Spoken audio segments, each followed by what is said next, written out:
Dewan juri yang terhormat, mosi kita pada kali ini adalah dewan ini percaya bahwa orang tua dari anak yang berbakat dalam seni memiliki kewajiban untuk memaksimalkan potensi anaknya. Dari sisi afirmasi terdapat bidasan yang kami dapatkan di sini dewan juri yang terhormat. Yang pertama, mereka mengatakan bahwasanya ketika kita memaksimalkan bakat anak tersebut dalam bidang seni, yaitu berupa les ataupun koneksi orang tua kepada orang-orang yang memiliki bakat seni, pada akhirnya inilah yang akan menyebabkan keterpaksaan daripada anak tersebut untuk dikembangkan bakat seninya.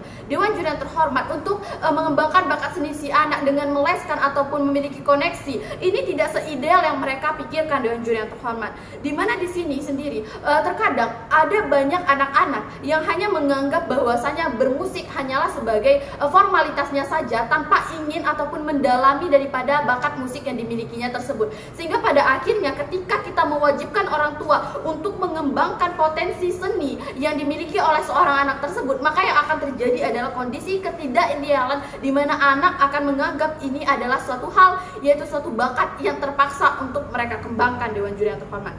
Kemudian di sini jika kita berkaca kepada banyaknya orang-orang sukses di bidang seni pun persentasinya masih sedikit. Bahkan banyak orang yang sukses di bidang seni malah pada akhirnya beralih ke bidang lain, yang pada akhirnya hal inilah yang menimbulkan di mana koneksi dari bidang seni tersebut tidak bisa memaksimalkan adanya banyaknya lulusan seni yang sukses dewan juri yang terhormat.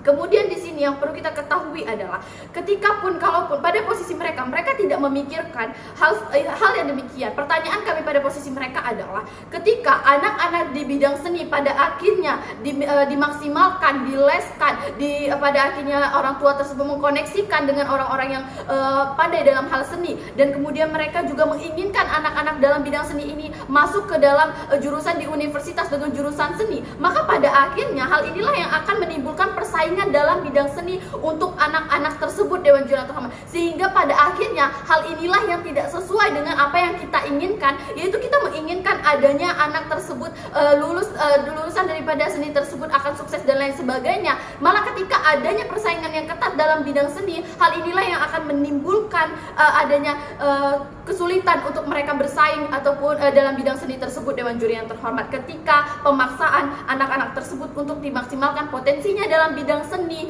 dan juga dimasukkan ke dalam universitas dengan jurusan yang seni itu sendiri. Dan dewan juri yang terhormat di sini tujuan kita adalah ingin memaksimalkan potensi ataupun bakat dari anak tersebut untuk kedepannya tanpa adanya keterpaksaan yang mengikat antara orang tua ataupun anak tersebut dewan juri yang terhormat. Namun pada kenyataannya stigma mereka mengatakan bahwasanya mereka akan meleskan anak-anak tersebut yang pintar dalam hal seni atau yang mahir atau memiliki bakat dalam hal seni. Kemudian orang tua tersebut akan memiliki koneksi untuk mengembangkan skill anaknya tersebut, dan pada akhirnya anak tersebut akan dimasukkan di jurusan seni di universitas. Hal ini malah terjadinya rancu di mana orang tua terdapat keterpaksaan di sini. Tidak semua anak yang memiliki bakat seni ingin untuk masuk di dalam jurusan seni juga dewan juri yang terhormat. Hal ini yang malah akan menimbulkan keterpaksaan pada posisi mereka yang tidak selaras dengan apa yang mereka inginkan dewan juri yang terhormat. Memasuki ranah kontekstualisasi mosi kami pada kali ini adalah di mana kami tetap menginginkan adanya anak tersebut pengembangan bakat, namun pada akhirnya ini tidak diwajibkan bagi setiap orang tua untuk memaksimalkan daripada bakat yang dimiliki anak tersebut, karena kita harus berkaca dari orang tua dan juga anak. Tidak hanya kita berkaca pada anak-anak yang memiliki bakat saja, namun dengan apa yang dimiliki orang tuanya juga dewan juri yang terhormat. Kemudian yang di sini status quo kita pada saat ini seni, anak-anak yang berbakat seni sudah berkembang dengan baik tanpa diwajibkan adanya les-les dan lain sebagainya dewan juri yang terhormat. Memasuki ranah argumentasi kami yang pertama dewan juri yang terhormat, di mana ketika mereka menginginkan adanya les untuk anak-anak mengembangkan seni dan koneksi, kita tidak boleh menutup mata bahwasanya les dalam bidang seni ini sangatlah memakan biaya yang tidak murah dewan juri yang terhormat, bahkan bisa melebihi mahalnya bisa melebihi daripada les-les dalam bidang yang lainnya dewan juri yang terhormat. Dan disinilah kita harus mengetahui kondisi perekonomian daripada setiap orang tua. Tidak semua orang tua mampu untuk meleskan anaknya, tidak semua orang tua mampu untuk pada akhirnya mempush anaknya untuk masuk ke dalam pelatihan les musik, sehingga pada akhirnya ketika mereka mewajibkan adanya les musik ini, les musik ataupun lain sebagainya tersebut, ini malah akan membuat kondisi daripada perekonomian orang tua bagi anak-anak yang kurang kelas menengah ke bawah akan sulit dewan juri yang terhormat. Dan hal inilah yang tidak kami inginkan, yang belum terjawab pada posisi mereka dewan juri yang terhormat.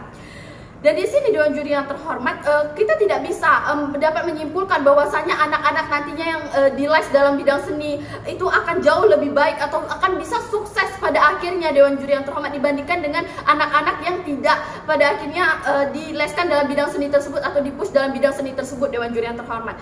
Kemudian memasuki ranah argumentasi kami yang kedua, orang tua juga memiliki hak dalam hal ini dan kita tidak boleh mewajibkan hal ini, Dewan Juri yang terhormat. Dan di mana orang tua punya kontribusi, di mana orang tua tersebut punya hak untuk meleskan anaknya atau tidak. Ini bukan kewajiban Dewan Juri yang terhormat, melainkan hak sesuai dengan kondisi perekonomian, sesuai dengan berbagai hal-hal yang dipikirkan oleh orang tua. Kita tidak bisa mengeneralisasikan anak-anak yang pandai musik harus ikut les musik, harus memasuki jurusan musik. Dan di sini kita harus memikirkan bagaimana dampak atau implikasinya pada orang tua juga, Dewan Juri yang terhormat. Kemudian di sini kita memiliki alternatif di mana di setiap sekolah-sekolah pasti memiliki eskul musik, Dewan Juri yang terhormat. Anak-anak bisa masuk eskul musik, bahkan ikut lomba musik. Dan di sini bahkan bisa dikembangkan dalam hal ini tanpa adanya paksaan untuk anak-anak tersebut ikut les atau tidak, Dewan Juri yang terhormat. Kemudian di sini yang perlu kami tegaskan, minat berbeda dengan bakat. Bakat yang mereka miliki belum tentu menjadi minat mereka untuk kedepannya mereka menginginkan jurusan apa di perkuliahan, menjadi apa, Dewan Juri yang terhormat. Contohnya adalah kita bisa berkaca banyak anak-anak yang menganggap musik hanya sebagai hobi, formalitas saja, bukan sebagai passion mereka ke depannya, Dewan Juri yang terhormat. Sehingga pada akhirnya ketika kita memaksa anak tersebut untuk les, fokus ke musik, pada akhirnya itu juga tidak sesuai dengan anak yang hanya menganggap musik sebagai hobinya saja, Dewan Juri yang terhormat. Sehingga pada akhirnya alternatif yang mereka berikan tidak dapat kita tekankan pada mosi perdebatan kita kali ini. Dewan Juri yang terhormat, kita dapat berkaca pada artis yaitu Tinato, di mana dia mendalami seni musik pada waktu saat kecil, namun pada akhirnya dia memiliki minat di bidang politik, di bidang hukum, yang pada akhirnya hal ini tidak sejalan dengan bakat yang dimilikinya yaitu seni. Dan hal inilah yang tidak kami inginkan, Dewan Juri yang terhormat, di mana kita harus mengeneralisasikan anak-anak yang memiliki bakat seni harus masuk dalam jurusan seni dan harus menjadi seorang seniman. Hal inilah yang tidak kami inginkan, dikarenakan tidak semua minat dari anak tersebut sesuai dengan bakat yang mereka miliki, Dewan Juri yang terhormat. Sehingga pada akhirnya kami selaku tim oposisi bangga terhadap posisi kita pada kali ini. Sekian, terima kasih.